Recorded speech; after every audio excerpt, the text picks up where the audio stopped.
The wind howled through the barren, rocky expanse of what we now call the Utah Desert. It was 1847, and a small group of pioneers, dressed in dust-covered clothes, trudged wearily through the desolate landscape. Their oxen and wagons creaked with every step, each footfall heavy with both exhaustion and anticipation. Ahead of them, a man on horseback, with a determined look in his eyes, glanced out over the land that stretched endlessly before them. His name was Brigham Young, and for him and the thousands who followed, this wasteland would become a sanctuary. But Utah, this parched, unforgiving stretch of land, wasn't an obvious choice for a place to build a community. The land was so remote that few thought it could sustain a people, yet it would become the epicenter of one of the most remarkable migrations in American history, the Mormon migration. But how did a group of people, driven out of one state after another, end up making the rugged deserts of Utah their home? And why did they choose this harsh, seemingly uninhabitable land to establish a future? It all started decades before Brigham Young first set foot on the Utah plains. The early Mormons were no strangers to hardship. In 1830, Joseph Smith, a young farm boy from upstate New York, published a book that would change the world, the Book of Mormon. Claiming to have translated ancient records, Smith founded the Church of Jesus Christ of Latter-day Saints, or Mormonism, a new religious movement that would attract thousands seeking something new and profound. But with success came opposition. Almost immediately, the Mormons faced violent resistance. People feared the Mormons' rapid growth and distinct beliefs. In 1838, after a period of escalating tensions, the Mormons were driven from Missouri, with Governor Lilburn W. Boggs famously issuing an extermination order urging local militias to expel them from the state or face annihilation. By the time they reached Illinois, after being forced to leave Missouri, their numbers had grown, but so had the animosity against them. It was in the Illinois town of Nauvoo that they attempted to build a city, and yet again they found themselves in conflict. In 1844, Joseph Smith was killed by a mob. His death threw the Mormons into a leadership crisis, but it was also the spark that ignited the eventual migration westward. The new leader, Brigham Young, faced the daunting task of uniting the faithful and protecting them from further persecution. But Young didn't just want to survive, he wanted the Mormons to thrive. To do that, they needed a new place, somewhere far removed from the hostile environments they had faced in Missouri and Illinois. That's where Utah came into the picture. At the time, Utah was a remote territory, under the control of Mexico, largely uninhabited, except for a few Native American tribes. The United States hadn't yet taken control of the region, but Young saw something others didn't: opportunity. He envisioned a place where the Mormons could practice their religion without interference, a land of self-sufficiency where they could build a utopian society based on their beliefs. But it wasn't just an idea, it was a necessity. Young knew that if the Mormons were to survive, they needed to settle in a place where they could be left alone to practice their faith. And so, after months of prayer and careful thought, Young led a small group of Mormon pioneers, traveling in covered wagons, into what would become the Utah Territory.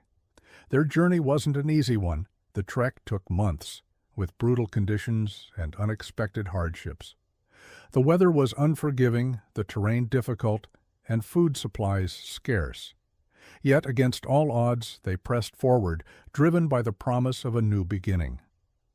Along the way, they were joined by thousands of other Mormons who, seeing Young's vision, set out to follow in his footsteps.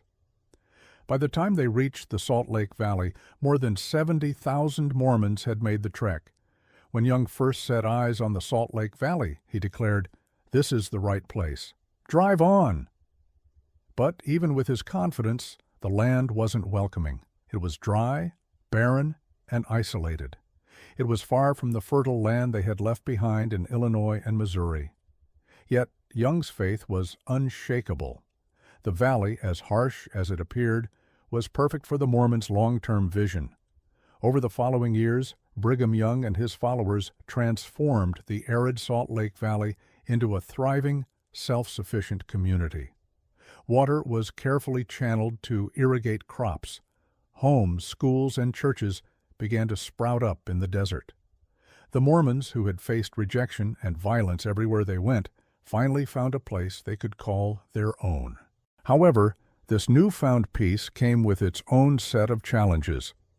The arrival of settlers in the West, along with the annexation of Utah by the United States in 1848, meant the Mormons were now caught between the rapidly growing nation and the federal government.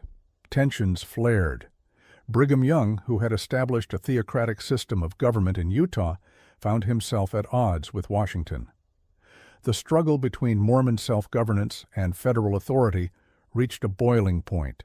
Yet the Mormons' resilience, coupled with Young's shrewd leadership, allowed them to maintain their presence in Utah. They continued to build their society even as they faced external pressures. By the mid-1850s, the Mormon community had expanded into other parts of Utah and the surrounding territories, growing in numbers and strength. Though Utah would not officially become a state until 1896, the Mormons had already established it as their own. But their migration was not just about survival, it was about vision, a vision of creating a society built on principles of faith, cooperation, and self-reliance. It was about finding a place where they could be free to practice their beliefs without fear of persecution. The Mormon migration to Utah was, in many ways, a triumph of human spirit. Thousands of pioneers, drawn by faith and determination, ventured into the unknown, enduring hardship and peril. They didn't just survive the journey, they thrived. They carved out a new home in one of the most inhospitable regions in the United States and created a thriving community that would leave a lasting impact on the American West. But there was more to the story than just the Mormon survival in Utah. It was a migration that symbolized the deep yearning for religious freedom, the desire to create a society rooted in shared values, and the unyielding determination to forge a future in the face of overwhelming adversity. It was a migration that would change the course of history in the American West and help shape the future of the United States. And in doing so, Utah became something far greater than just a destination.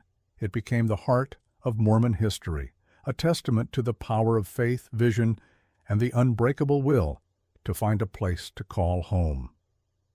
As the years passed, Utah became the center of Mormon culture and influence, where the descendants of those who first made the perilous journey would continue to shape the destiny of the state and the Church of Jesus Christ of Latter-day Saints.